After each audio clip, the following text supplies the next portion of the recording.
මීට අවුරුදු ගානකට කලින් කොල්ලෝ සෙට් එකක් එකතු වෙලා පටන් අරන් සුපිරියටම හිට් වෙච්ච බෑන්ඩ් එක තමයි සීරියස් කියලා කියන්නේ.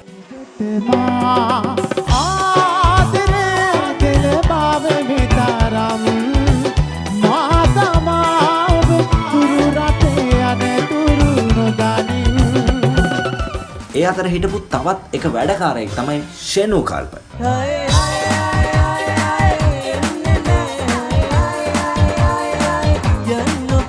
සීරියස් බෑන්ඩ් එක පස්සේ කාලෙක විසිරුණත් ෂෙනු කල්ප තමන්ගේ හැකියාව සහ උත්සාහය අත්හැරපු කෙනෙක් නෙමෙයි. සුදු පාට ගවුමේ ආදරය බැඳුනේ නුඹ ලස්සනයි නංගියේ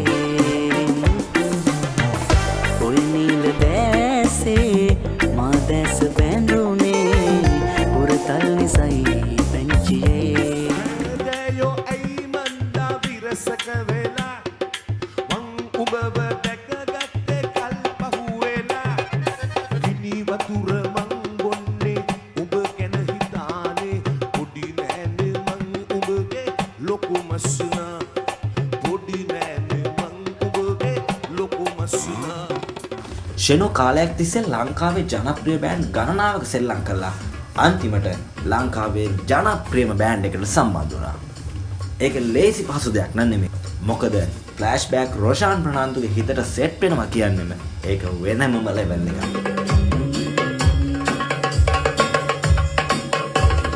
ඒ ගැන ෂෙනු සමාජ මාධ්‍යයටත් මෙන්න මෙහෙම ප්‍රකාශයක් කළා තිබුණා. මේ කතාව මෙහෙම ලියන්න පුළුවන් වෙයි කියලා මම කවදාවත් හිතුවේ නැහැ.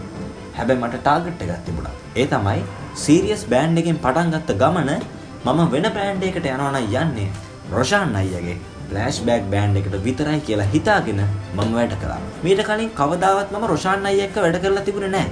හැබැයි මම දැනගෙන හිටියා රොෂාන් අයියා වැඩ කරන වැඩපිළිවෙල ගැන.